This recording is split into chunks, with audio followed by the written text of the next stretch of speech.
Good evening दोस्तों। तो स्वागत है आपका अपने इस YouTube चैनल में। और हम लेकर आए हैं आज आपके लिए एक खास बहुत ही जबरदस्त टॉपिक जो आपके मैथमेटिक्स का है, जिसको हम लोग त्रिकोणमिति के नाम से जानते हैं। और वो किसी भी कॉम्पिटिटिव एग्जाम के पॉइंट ऑफ व्यू से बहुत इंपॉर्टेंट टॉपिक होता है दोस्तों, क्योंकि त्रिकोणमिति एक ऐसा चैप्टर है जो क्लास 10th के बच्चों को, 11th वाले के लिए और 12th में भी, और साथ ही साथ हम कह सकते हैं कि जितने भी कॉम्पिटिटिव एग्जाम होते हैं, चाहे वो आपके रेलवे के हों, एसएससी के हों, जीडी के हों, सीएचएसएल के हों या फिर बैंकिंग के हों, किसी भी एग्जाम में ये चैप्टर आपके लिए बहुत ही ज्यादा मददगार होने वाला है ना दोस्तों। तो हम लोग आज उसी चैप्टर पर बात करने वाले हैं। तो सबसे पहले मैं आपको उस त्रिकोणमिति का इंट्रोडक्शन दे देता हूं, और इंट्रोडक्शन करने के बाद मैं उस चैप्टर से रिलेटेड जितने भी फॉर्मूले होते हैं उन सारे फॉर्मूले को मैं आपके सामने दिखा देता हूं। फिर जब उसका बेसिक कॉन्सेप्ट क्लियर हो जाएगा तो फिर हम लोग पार्ट वाइज करके उसके सारे प्रीवियस ईयर क्वेश्चन को हम लोग डिस्कस करेंगे, सारे क्वेश्चन को हम लोग डील करेंगे। तो चलिए आप इस वीडियो के अंत तक बने रहें और एक एक करके उसके कॉन्सेप्ट को समझने का प्रयास करें, है ना दोस्तों। चलिए, जैसा कि आपको पता चल गया कि अभी हम लोग पढ़ेंगे त्रिकोणमिति। अभी हम लोग पढ़ेंगे त्रिकोणमिति, जिसको हम लोग इंग्लिश में ट्राइगोनोमेट्री कहते हैं दोस्तों। त्रिकोणमिति वेरी सिंपल है, त्रिकोणमिति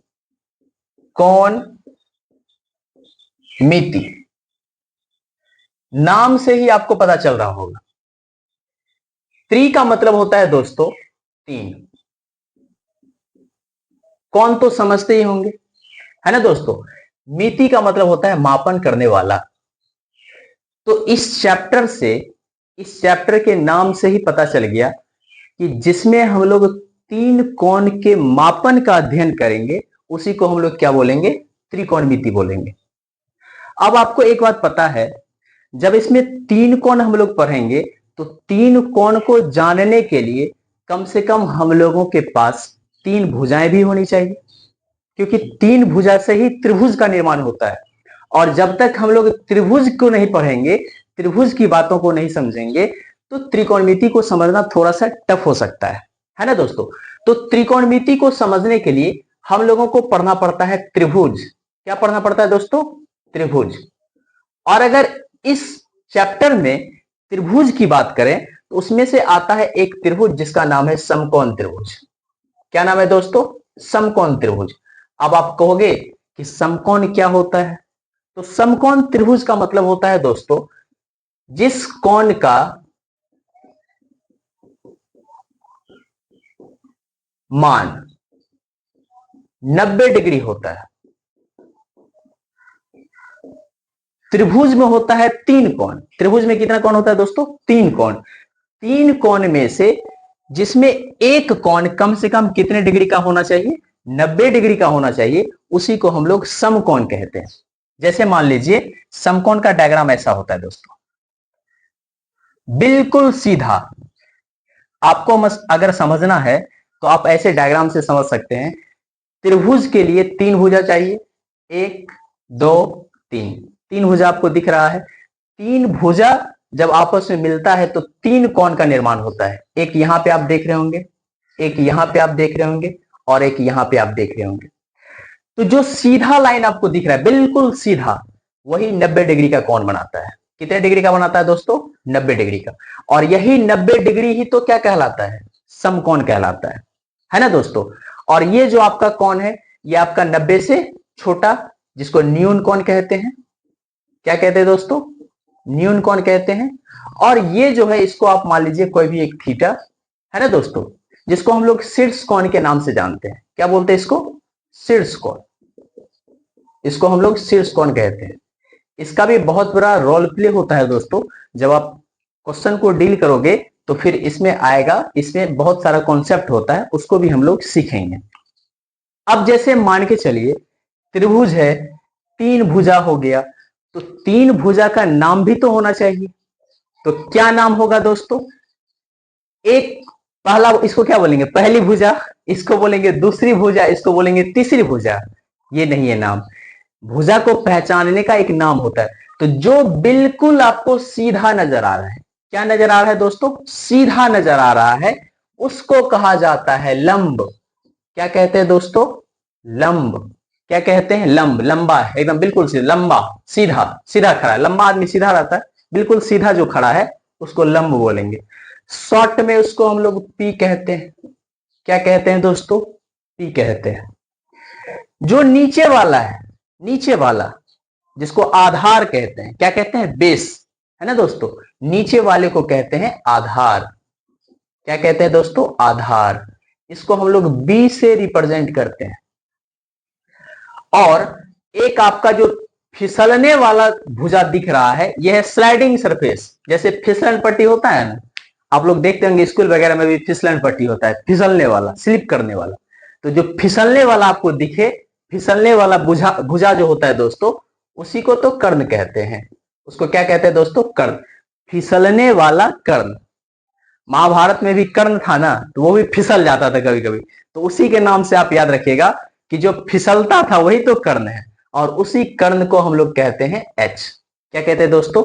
एच। या आप ऐसे भी याद रख सकते हैं, जहां आपको 90 डिग्री दिखे, समकोण, जहां आपको क्या दिखे दोस्तों? समकोण। समकोण के सामने वाला जो भुजा होगा, समकोण सामने, समकोण के सामने वाला भुजा, समकोण के सामने वाला जो भुजा होगा, उसी को हम लोग क्या बोलते हैं? कर्ण बोलते हैं। क्या बोलते हैं दोस्तों? कर्ण बोलते हैं। और जिस जगह पर जो त्रिभुज है, त्रिभुज जहां पर समकोण का मान दिखाती है, जहां पे 90 डिग्री का कोण बनाती है, वो सीधा लाइन जो होता है उसको लंब कहते हैं। नीचे वाला जो होता है वो आधार हुआ, बेस हुआ। बेस का मतलब होता है नीचे, सबसे निचली सतह को ही आधार कहा जाता है, तो वो आधार हुआ। सीधा वाला लाइन हो गया लंब। और जो फिसलन पट्टी है दोस्तों, यह हम कह सकते हैं कि समकोण के सामने वाला जो भुजा है दोस्तों, उसका नाम क्या हो गया? कर्ण हो गया, है ना दोस्तों? और एक बात आपको पता होगा, क्योंकि ये त्रिभुज है, ये क्या है दोस्तों? त्रिभुज। कैसे बोलेंगे इसको त्रिभुज? क्योंकि इसमें तीन तीन कोण है, और तीन तीन इसमें क्या है दोस्तों? भुजा है। तो त्रिभुज जो होता है, त्रिभुज के अंतः कोणों का योग, त्रिभुज के अंतः कोणों का योग। अंतः कोण समझते हैं ना? अंतः कोण का मतलब हुआ अंदर वाला। ये जो आंतरिक कोण है दोस्तों, जो आपको एक दिख रहा है 90 डिग्री, हो सकता है एक 60 डिग्री होगा, एक 30 डिग्री होगा। या तो आप इसको 60 मान लीजिए, या इसको 30 मान लीजिए, या आप इसको 60 मान लीजिए, इसको 30 मान लीजिए, लेकिन एक तो फिक्स है, क्या होगा? 90 डिग्री ही होगा। तो त्रिभुज के अंतः कोणों का जो योग होता है दोस्तों, वो होता है 180 डिग्री। कितना होता है दोस्तों? 180 डिग्री। ये बात आपको याद रखना है ना दोस्तों? चलिए नेक्स्ट इसके बारे में सीखते हैं।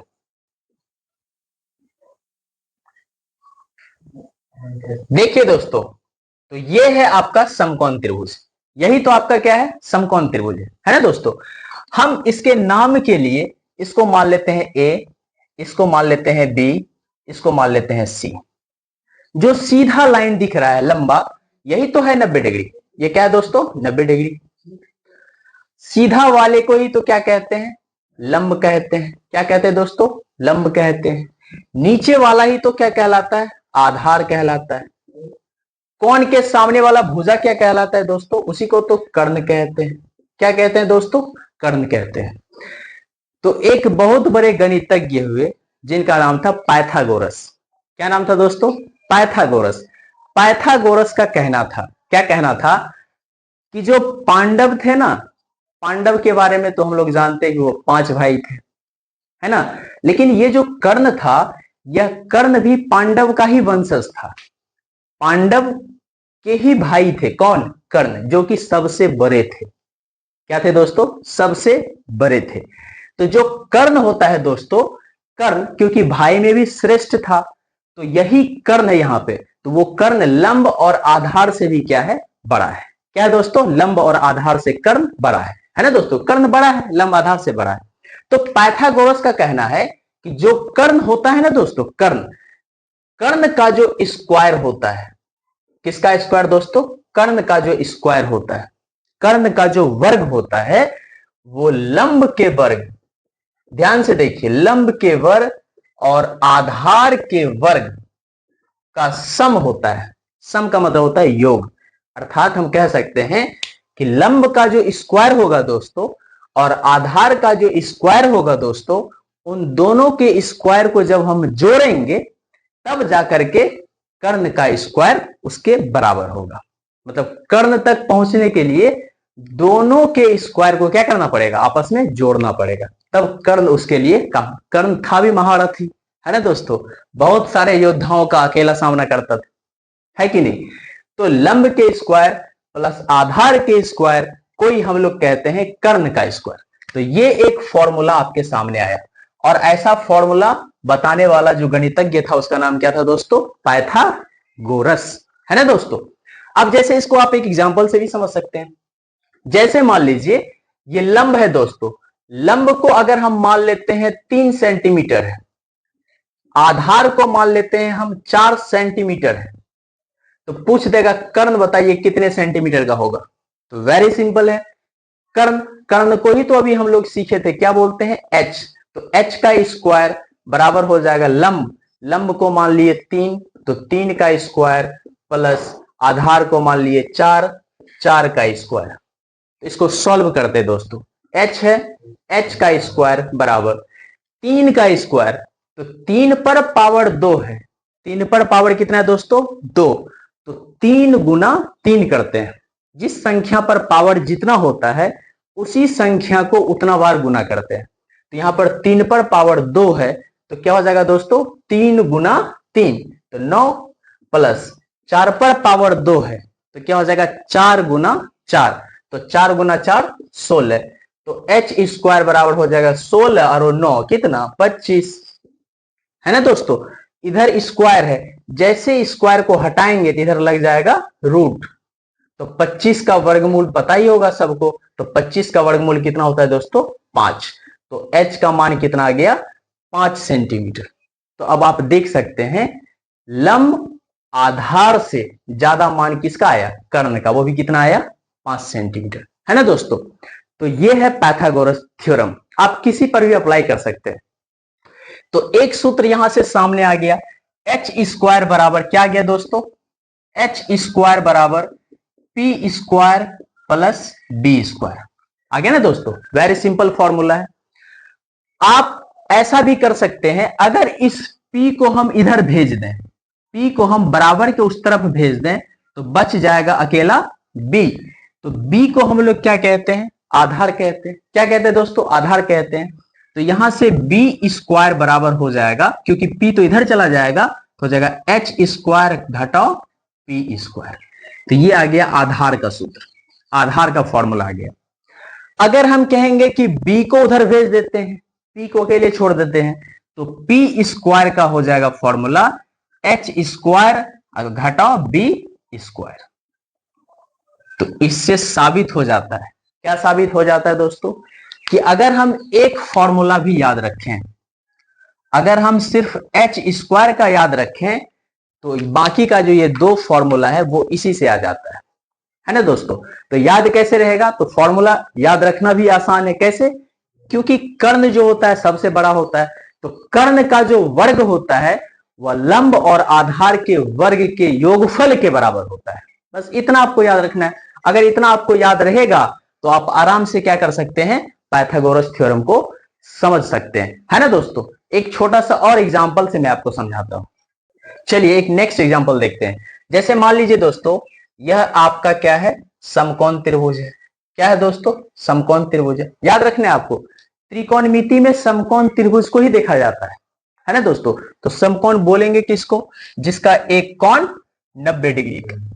इसको मान लीजिए ए है, ये बी है, और ये क्या है दोस्तों, सी है।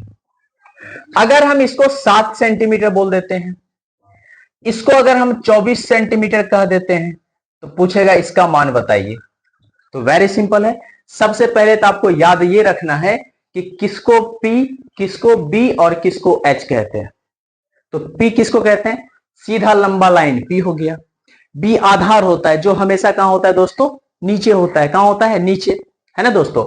और कर्ण जो होता है, कर्ण आप किसको कहेंगे, जो फिसलन पट्टी के जैसा है, जो स्लिप करने वाला है, वो कर्ण है ना दोस्तों। या दूसरा तरीका ये है, आप कह सकते हैं कि 90 डिग्री के सामने जो भुजा दिख रहा है उसको क्या कहते हैं, कर्ण कहते हैं। जब कर्ण का पता चल जाएगा तो लंब और आधार तो आप खुद भी डिफाइन कर सकते हैं। तो यहाँ पे ये जो आपसे मांग रहा है, जिसका वैल्यू आपसे मांग रहा है, वो कोई और नहीं, क्या है, कर्ण है। क्या है दोस्तों, कर्ण है। तो कर्ण का स्क्वायर जो होता है वो लंब का स्क्वायर जो आधार का स्क्वायर होता है। यही तो भी सीखे थे हम लोग। तो कर्ण का जो स्क्वायर है दोस्तों, ये हमको पता करना, ये दिया हुआ नहीं है, लेकिन लंब का स्क्वायर दिया हुआ है। कितना लंब दिया हुआ है 7, तो 7 का हो जाएगा स्क्वायर, प्लस आधार दिया हुआ है 24, हो जाएगा 24 का स्क्वायर। तो एच स्क्वायर बराबर हो जाएगा 7 का स्क्वायर, 7 गुना 7 कितना हो जाएगा 49, प्लस 24 का स्क्वायर, 24 गुना 24 कितना हो जाएगा दोस्तों, तो 576। जब आप दोनों को आपस में ऐड करोगे तो 576 और 49 हो जाता है 625। तो h बराबर हो जाएगा √625, और 625 का वर्गमूल कितना होता है दोस्तों, तो वो होता है 25 सेंटीमीटर। ये जो वैल्यू निकल करके आया, यही क्या है, यही तो कर्ण है। अगर आप कहोगे कि कर्ण तो निकालना सीख गए, हमसे अगर लंब या आधार पूछ देगा तो क्या करेंगे, कुछ नहीं करना है, वही बात है।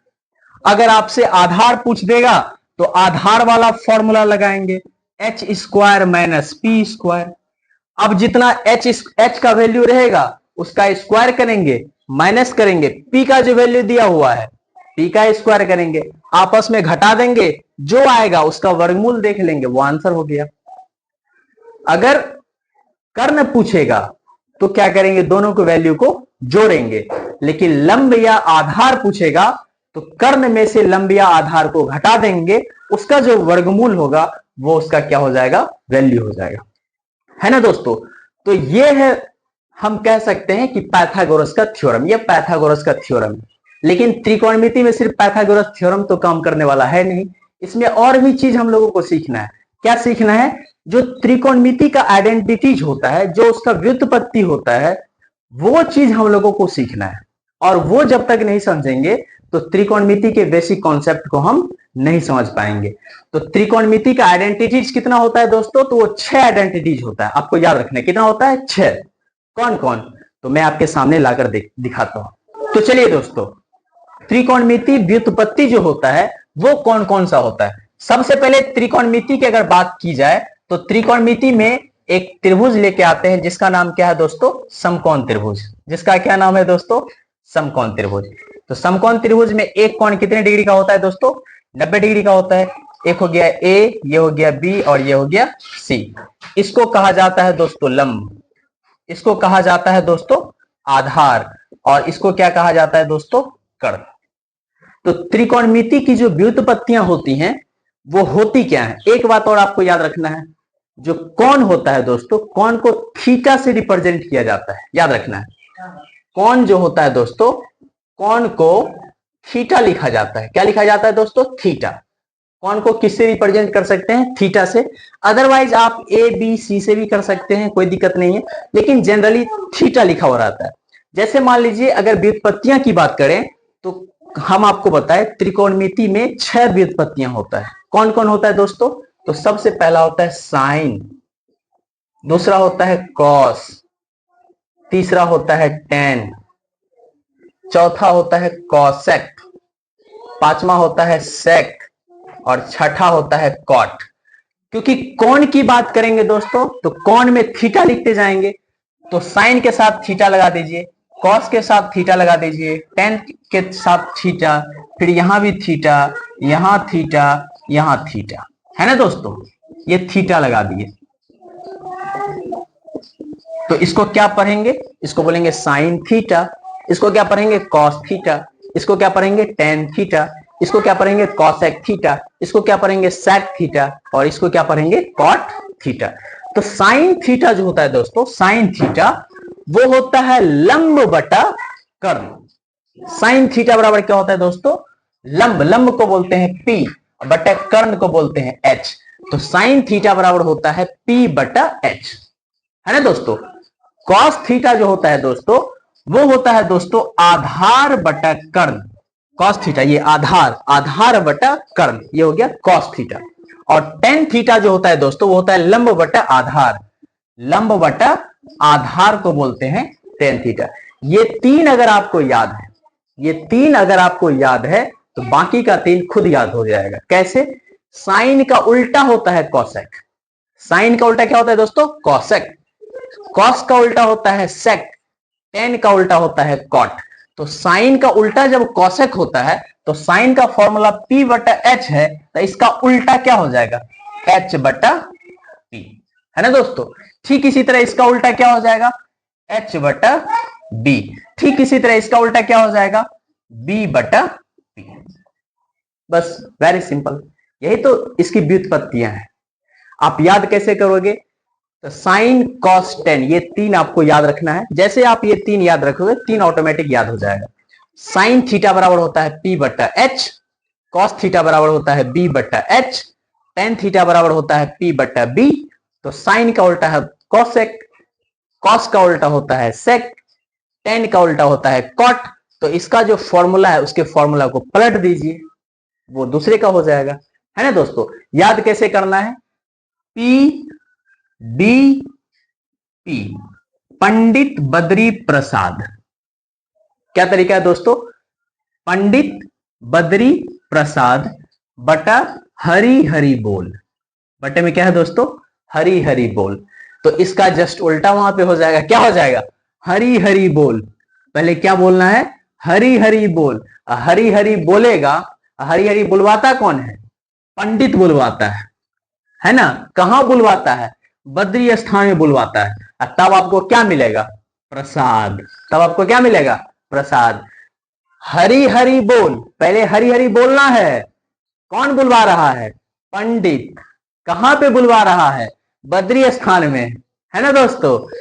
तब जाकर के आपको क्या मिलने वाला है? प्रसाद। इसी तरह आप लोग मेहनत कीजिए।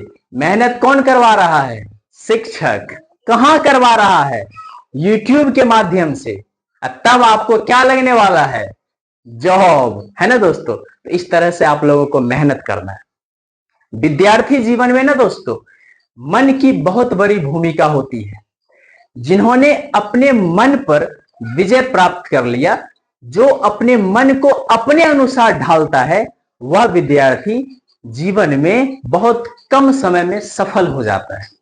क्योंकि कहा जाता है दोस्तों, 1000 योद्धाओं पर विजय प्राप्त करना आसान है, लेकिन जिसने मन पर विजय प्राप्त कर लिया उसकी ही जीत असल में असल जीत होती है। वही असली विजयी कहलाता है। तो विद्यार्थी जीवन में मन पर विजय प्राप्त करना बहुत बड़ा बात होता है ना दोस्तों। तो अभी जो आपका क्लास हुआ त्रिकोणमिति पर, एकदम छोटा सा क्लास, बस आपको इतना बताया गया कि त्रिकोणमिति में कौन सा त्रिभुज होता है, उस त्रिभुज के कोणों का माप कितना होता है दोस्तों। और उसके बाद आपको बताया गया पाइथागोरस थ्योरम के बारे में।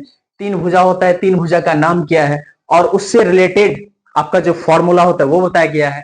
और त्रिकोणमिति की जो व्युत्पत्तियां होती है दोस्तों, जो कि आपके सामने लिखा हुआ है, ये बताया गया और उसका फॉर्मूला बताया गया। इतना क्लास ये हुआ, ये बेसिक क्लास है दोस्तों। इस तरह से आपके सामने त्रिकोणमिति का पार्ट वाइज करके वीडियो आता रहेगा और आप लोग त्रिकोणमिति जैसे हार्ड चैप्टर को बहुत ही आसान तरीके से क्या कर पाओगे? सीख पाओगे। हर एक क्वेश्चन को आप डील कर पाओगे, है ना दोस्तों। तो आज का क्लास इतना ही, तब तक के लिए धन्यवाद। चल गया